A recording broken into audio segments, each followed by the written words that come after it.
This revolution is not going away. This is the Ron Paul Liberty Report with Ron Paul, Daniel McAdams, and Chris Rossini. We are all ambassadors of the Ron Paul doctrine, and it's so simple. Just tell the truth. An idea whose time has come cannot be stopped by any army or any government.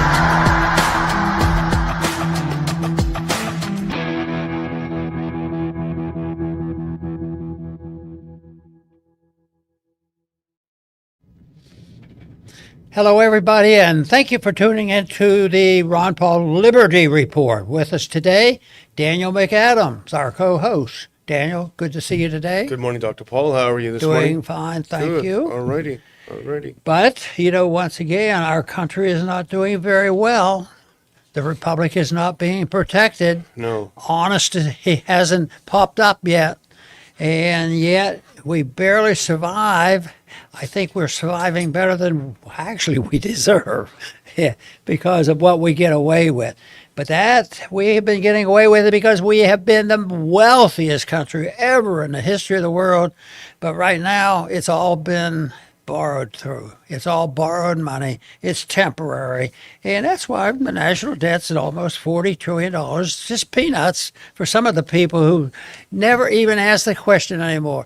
Republican leadership is no better than the Democratic leadership, especially when it comes to military spending and all kind of nonsense that they put up with. But today we want to talk about in the continuous conversation we had a couple of days ago, and that is sharing information with Israel. Mm-hmm. And we saw in last week legislation in the military that we were going to share information, with Israel. But now there's these clowns, they want to share every bit of intel. Who knows? Well, maybe we can trust the Israelis, but what if we can't trust their friends and all the activity? Yeah. The whole principle is terrible. And right now that we are working with this, and it's still in motion, but once this stuff gets started, it can be forgotten about, especially when they get tired of the bill. Oh, let's just pass this bill, and it gets into law. And besides, even the fact that we wait for the technicality, I am not overly confident about our own government, that it doesn't really matter. Sometimes we share things that nobody ever knows about, and the relationship that we've had with Netanyahu and all, it invites a lot of concern, and a lot of you have to be concerned about the trust that we have in working with our allies. Even that to me is a shame. Yeah, this piece just came out. It's written by Paul Pillar, and you remember Paul. We had him come speak to some of your Thursday lunches. He was a CIA analyst who became disappointed with the Iraq War, and I think he resigned. He's still active, thankfully, and he's over at Georgetown, and he also is over at Responsible Statecraft, which is where he wrote this piece. If we can put that first article up. Now, we talked last week, or a few days ago even, Dr. Paul, about the NDAA and how they're trying to merge our military with Israel's military. Well, something that could actually be even more dangerous is the NDAA, but do it for intel. Now, this is Senate wants to force, keyword being force U.S. to share sensitive intelligence with Israel. Subtitle: a measure in this must-pass bill would dramatically increase Israeli access to American secrets. Now, what kind of a person wants to increase a foreign country's access to your own secrets? That sounds like something not very good. Anyway, go to the next one. Buried deep inside the 192-page Intelligence Authorization Bill. I remember reading those, Dr. Paul. They were always very short because I never got to see all the secret stuff. I just got to see the money, or a part of the money. Is Section 622. Remember that, guys? 622. When you call your rep and tell them that you do not support this. It's titled the United States-Israel Intelligence Sharing Enhancement.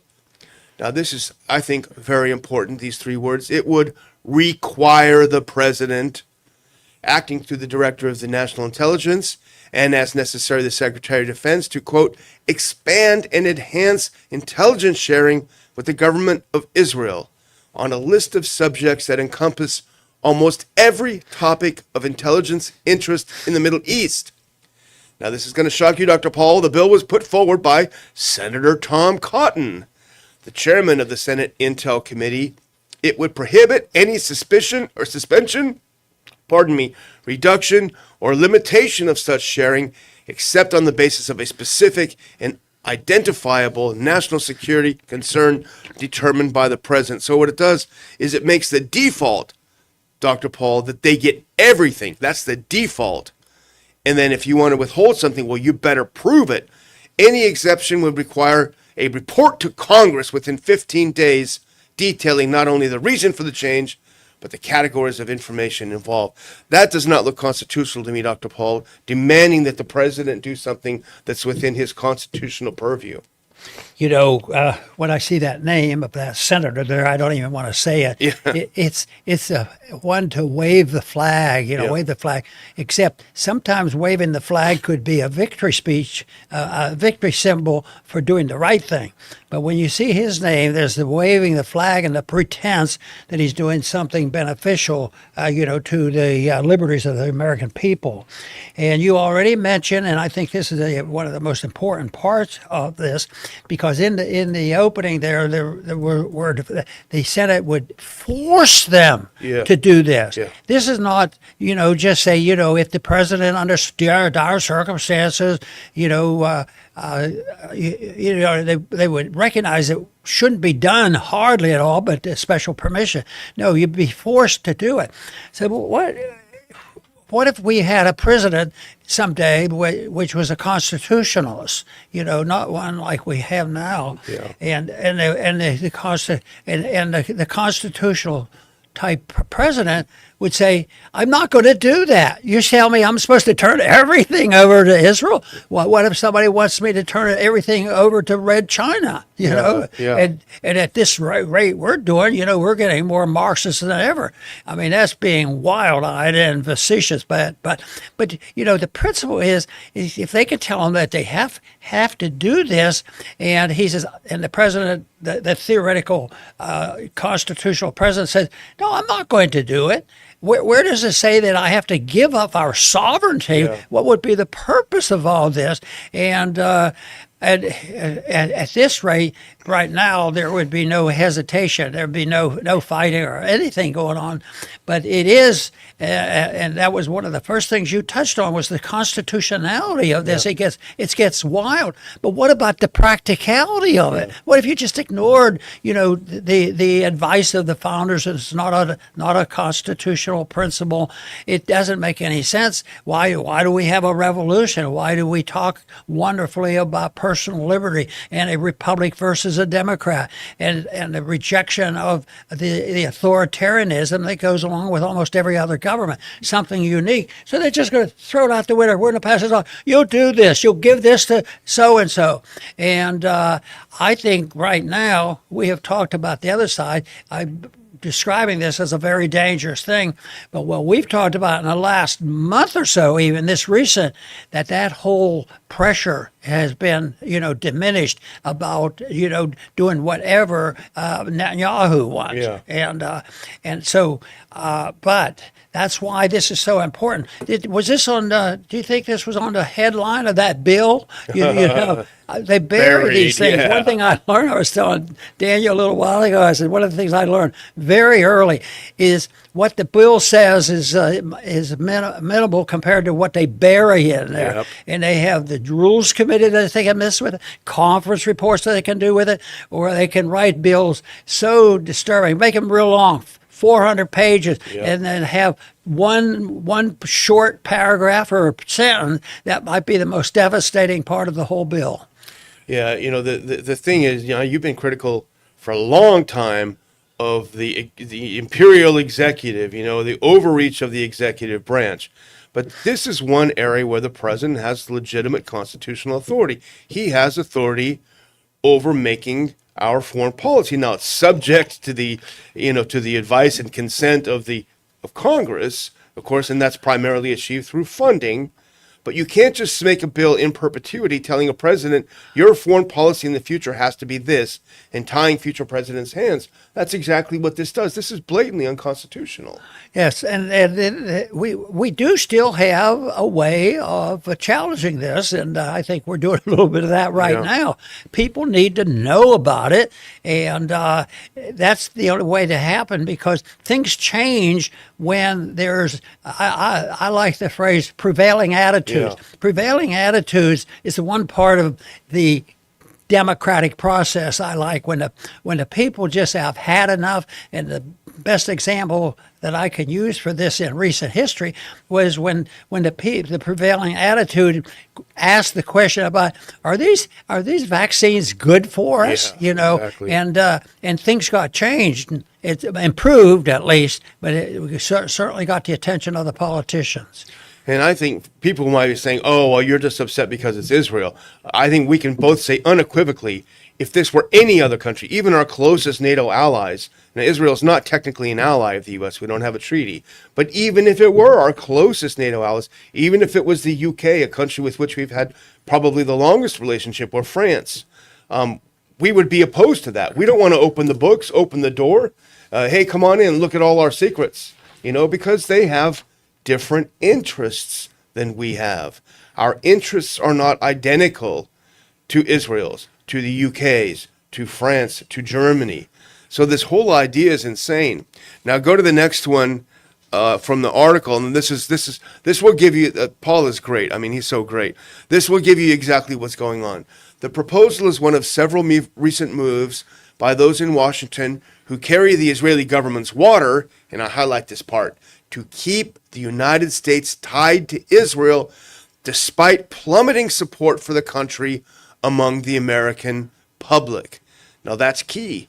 What is Senator Cotton and his allies, what are they doing? They're trying to subvert the popular will. They're trying to suppress Americans expressing their views through their vote in the future. They're trying to destroy, for lack of a better word, our democratic republic, where we can register through our representatives changes and shifts in our perceptions. They're trying to get rid of all this and bake all of this in the cake. You could actually put it up for a second. The most salient form of U.S. support to Israel has been more than $300 billion in economic and especially military assistance. Netanyahu's tried to get ahead of the declining public support and avoid embarrassing losses by suggesting it would be fine with him to phase out the military aid. Of course, as we know from the NDAA, phasing out means burying us deeper in to each other so that they actually will get more.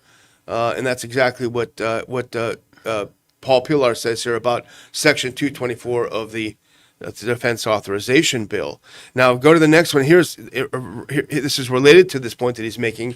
The mandating of intelligence sharing carries this strategy even further by moving it into the shadowy world of relations between intelligence agencies. Now, that's an important distinction. You can actually just leave that up. Well, I mentioned this because Paul was a CIA analyst. He knows how the intel community works. He knows how his counterparts overseas work.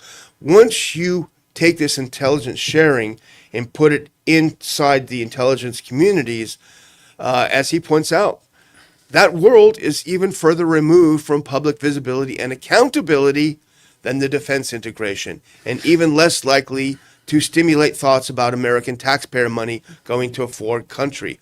So far, Section 622 of the Intelligence Bill has received less invitation than 224. Implicit in his argument, Dr. Paul, is it's potentially far more dangerous because it'll be subverted and it'll be sub rosa because the nature of intelligence is thus. And this is in a way up front, even though they were hiding it and not wanting to broadcast it. It certainly is different than the Jonathan Pollard case. But I think, the individual that stole and then sold to Israel, but it was recognized that this was really bad. This was evil. Yeah. But, the end point is similar. in a way they're giving information out that's helpful that could hurt us. And I thought it was interesting that there was a quote in this article we're reading from Caspar Weinberger, and I thought it was the best known case involved the spy of Jonathan Pollard, who stole such an overwhelming volume of U.S. secrets that the Secretary of Defense, Caspar Weinberger, stated to the court that sentenced Pollard, where he belonged, that it was difficult, quote, to conceive of a greater harm to national security than that caused by the defendant in the view of the breadth and the critical importance to U.S. and the high sensitivity of the information he sold to Israel. Yeah. Could, recognizing the difference in this, don't you think he was pretty close to what we're doing today? Philosophically and pragmatically, I see the same danger. Yeah, and people say, "Oh, that's ancient times. That's all past history." No, because when Pollard was finally let out of jail in the first Trump administration, he returned. He went on a private jet. He actually went on the Adelson's private jet. That's what he flew on, over to Israel, where he was greeted by none other than Benjamin Netanyahu as a national hero. So they celebrate the most deadly spy, the most dangerous spy in our history, the worst traitor in our history, is celebrated as a hero in Israel. And Tom Cotton wants to do something that even Pollard couldn't do, which is open everything and hand it all to them. Do you think it was probably a stretch of somebody's imagination to say that he's the advisor to the current legislation? Yeah. Of course, I'm being facetious. Absolutely. But it almost sounds like that. Look, I did it the wrong way. Yeah. I wanted to help Israel. Yeah. It wasn't that he wasn't. That's it. It wasn't just the money. Yeah. I mean, he would have been less evil if he was just doing it for the money. Yeah, in some ways, yeah. But he had he had a pretty good deal going, or money, but at least he was punished. But you just pointed out his reputation wasn't destroyed. No, not in Israel. He's a hero. In fact, he's running for the Knesset. He's going to get in Parliament. So anyway, Paul Pillar, he's noticed so many important things in this. Here's another thing that he noticed. If you go to that next one, the irony is what he noticed. No, go back one, please. The irony is that Congress, considering this mandate, is the same Congress that has in effect surrendered to the president its powers under Article 1 of the Constitution to set tariff rates and to decide whether to wage war. It's a great point. The same Congress doesn't do its actual constitutional duty and declare war and reassert its authority on tariffs. It forgets all that stuff. It doesn't want to do that stuff. But what it wants to do is unconstitutional, tying this president and future president's hands on policy in the future. Now you say, of all times, Tom Cotton, why would you do this now? Why are you putting this out now? It's almost as if they're in your face. If you go to this next one, because these were the headlines just a few days ago. Pentagon raises Israel's spy threat as NDAA seeks deeper defense ties. So the U.S. government, the DIA, has identified the Israelis as ratcheting up their spying on us to the highest level ever. I guess Tom Cotton just wants to make it easier. Here, you guys want something? Take it all. We don't need it. I'm sure you remember this well. I think you were in the room because when they were trying to get the resolution passed to get the Congress to say they're on the side of going to war, in the Middle East, and I said, well, this is a war. I said, the proper thing to do is you have to declare war. So I bring up the resolution. This is the declaration of war resolution. I said, I'm not going to vote against this, but you should vote against it because it's very serious. And Daniel, I remember so clearly when they came down pretty hard on me. And the word that I remember was the chairman of the committee said, Ron, we know you're an expert on the Constitution and all this, but that part of the Constitution is anachronistic. That's right. We don't follow it anymore. I thought that was such a such an overwhelming statement. And I think that how many times does that apply? I mean, that's the way they look at the Constitution. Yeah. If they can overlook and be so arrogant about something as serious as going to war and making fun of the idea, say, well, you misinterpreted it or something like that. But no, they wanted to show that, which means that that's how they start putting the nail in the coffin of the Constitution. Yeah, exactly. Well, one final thing on this is divergence of interest, and this is so important. One of the reasons we don't want to share, people like us who are real patriots, we don't want to share everything with a foreign country is because we don't share all the interests. And again, Paul Pillar understands this. If you go to the next one, the current ill-advised war with Iran demonstrates the sharp divergence of U.S. and Israeli interests.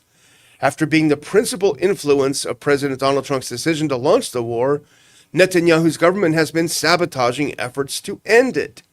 It's currently doing so mainly with relentless attacks in Lebanon that have killed thousands and displaced over 1 million people. The divergence of objectives was reflected in an expletive-laden phone call last week between Trump and Netanyahu, mostly about those attacks. Attacks that sabotage diplomacy are among the Israeli operations that might use shared U.S. intelligence. So saying that in a more simple way, they may actually use the intelligence that we share with them to sabotage our own diplomacy, the things that we want to achieve and accomplish. And he says the U.S. will also be blamed for aiding other violent Israeli operations because of the enhanced intelligence sharing, even if it were no longer paying for Israeli arms. So this is an absolute disaster. That is so bad that I always wished, wouldn't it be something that they could prove that this was a fudge, this was a mistake, this is somebody who sabotaged this is one individual who decided to stick these words in there, and it's not true at all, and we deny it all. No, this is it. This is what they truly believe, and that to me is a sad state of affairs for our foreign policy. It's a little bit different than the foreign policy that we advocate here at the Liberty Report. That's absolutely true. Well, let's do a quick update on Iran. Not that we really know what's happening, because every time Trump says something, he'll say something different in a few minutes. But we know we've had the tit for tat. We had the alleged shoot down of the Apache attack helicopter. Iran initially denied that it did it. We don't know what happened.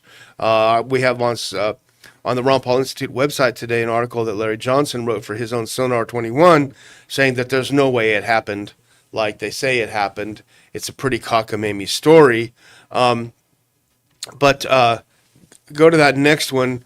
That seems to be giving Trump his interest in attacking more. He says Trump may keep going with strikes because Iran is taking too long to negotiate a deal and they must pay the price.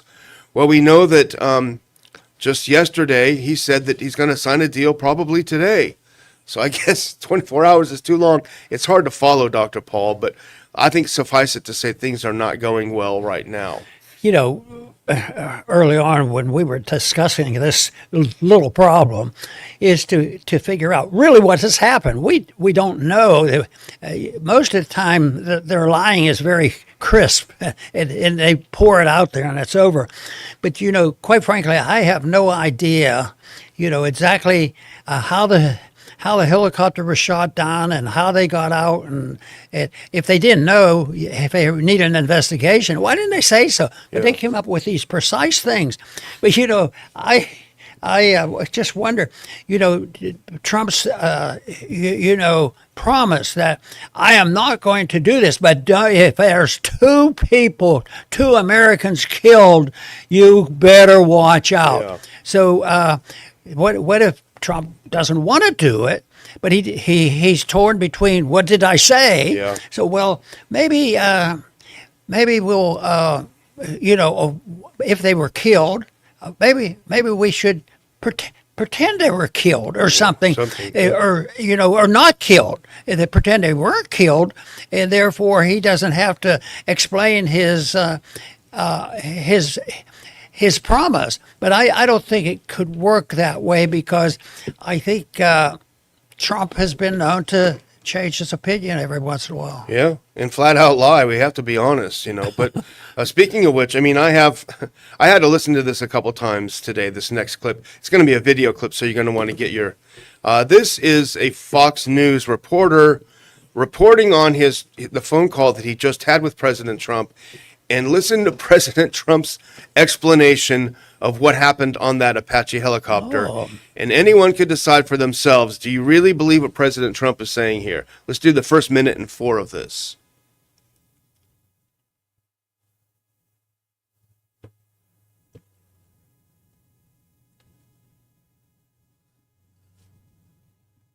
I'm not getting any volume over here at all. I don't think the volume's on. Rewind that. Okay, let's rewind that one. Okay, here we go. And he gave Fox News some brand new details on what happened with that Apache helicopter that went down earlier this week, and provided his thinking on where things stand with the negotiation. I want to start with a story the president told me, new details about the downing of this U.S. Army Apache helicopter. President Trump tells Fox News that the Iranian drone lodged in between the two pilots in this helicopter. They were flying very low. And at that point, the drone didn't explode as it had intended to. And so the pilots were trying to take down the helicopter with the drone lodged into this gunship without it exploding. And at any moment, it could have exploded, the president told me. And he said it was on fire. There was a lot of heat inside the cockpit of this helicopter. And ultimately, these two pilots were able to take it down into the sea, where ultimately they were rescued for the first time in U.S. military history by an unmanned sea drone. Now, President Trump also talked about the U.S. I reposted that on X, and I said, if you believe this, I've got a bridge in Texas to sell you. Things may change, and we may become a more honest nation and an honest government. But I keep thinking, maybe in 5 or 10 years, the scenario about the Kennedy assassination, changed from day one on to the American people changed their mind. I wonder how this will be reported in a year or 5 years from now. It might take 10 years to find somebody can prove exactly what happened. But for today, it's a big issue, and it is a big issue, and it's disgusting. To me, let's say they were shot down and they were killed. And my first question is, what in thunder are we doing over there with little old helicopters trying to start a bigger war? Oh, I'm against bigger wars. I don't even want to start war. I'm here to stop the war. And I can stop more wars if I start more wars. Then I can stop them. That's right. Yeah. Get now, your peace prize. That's satisfying both sides of the electorate. Yeah, this guy wants war. Okay, we're out of the war. They don't want it. Okay, I'll stop the war. Yeah. And that couldn't be true. It couldn't be true. But people say, well, how dare they shoot at our helicopter? We were literally on their coast. And you remember just a couple of years ago, when there was this mass hysteria because there were some balloons in the sky. Remember that? Yeah. And we fired off a $500,000 missile to shoot them down because they were Chinese balloons. Turned out it was just hobbyists who were putting up, weather balloons or what have you, just as their hobby. But we didn't hesitate to shoot down that thing, just like, we wouldn't hesitate if there were Iranian gunships out of San Francisco Bay. They'd be shot down, and we would say, yeah, we should be shot down. So I got a couple of posts from Truth Social from President Trump, just so we can kind of share his state of mind right now. If you put the first one on, the first Trump's Truth Social one, Iran's military is a complete and total mess. Much of it, like their Navy and Air Force, doesn't even exist anymore. They've been completely defeated. Iran is all talk and no action. The bully of the Middle East is dead. They've taken too long to negotiate a deal that would have been great for them. Now they will have to pay the price. President Donald J. Trump. My friends at the Duran reposted this saying, well, if they're all dead, who is it that's going to pay the price? Well, here's another frustrated Trump today on Truth Social, if you put the next one on. The fake news media refuses to report how effective the U.S. naval blockade is, the most successful blockade in the history of naval warfare. Nothing gets through unless we want it. It's a steel wall. Iran is doing zero business. which is objectively, provably not true, by the way, but whatever, not paying their military or any of their bills and quickly becoming a failed nation. Lots of oil is getting out. Praise be to Allah. President Donald J. Trump. I have no idea what he's saying here, Dr. Paul. If no one is getting through the strait, how is lots of oil getting out? Yeah, explain that last sentence to me. Please. That's crazy. Yeah. Oh. Well, the last one I have, which is on a sort of a more grim note, is when the U.S. did hit Iran last night. If you go to that very last clip, one of the things they did, which is an absolute no-no, is that they struck a drinking water storage tank in part of Iran, and I think about 20,000 people now do not have drinking water, which is a serious Geneva Convention war crime violation. So the danger of that, of course, is that it's certainly not humanitarian, but the danger is that Iran, even though, as Trump says, they have no air force left, they may well take out the desalination plants throughout the region, which would be a massive disaster. What a tragedy. So, yeah. So anyway, I guess I'll close out now and just thank everyone for watching the program. And please do the thumbs up, do the like, do the share. Help us get the message out, and we definitely appreciate it. So over to you, Dr. Very Paul. good. I want to thank everybody for tuning in today to the Liberty Report. And we ask you to spread the message of liberty and a non-interventionist foreign policy. I think to describe it briefly, it's national sovereignty protecting our freedoms here at home, and we can't do it in a collective sense. We can't bring people together in groups and groups. If you have pure democracy and you come along with authoritarian groups, it always fails. So that's why the groups that should get together are individuals who voluntarily get together to solve their problem, like a family or whatever. But when you try to do that with a family of nations, guess what you end up with? The Middle East. And that's been going on, not 2 years, 5 years, or 10 years. I believe it all started under Woodrow Wilson and other in the Versailles Treaty when we started owning Europe and the Middle East. And it's going to be ongoing until somebody is able to persuade each individual to believe in their national sovereignty, and people, are willing to live within those rules. I want to thank everybody for tuning in today to the Liberty Report. Please come back soon. Thanks for watching the Ron Paul Liberty Report. Like and subscribe to help spread the message. And until next time, live free. This country is in a revolution, and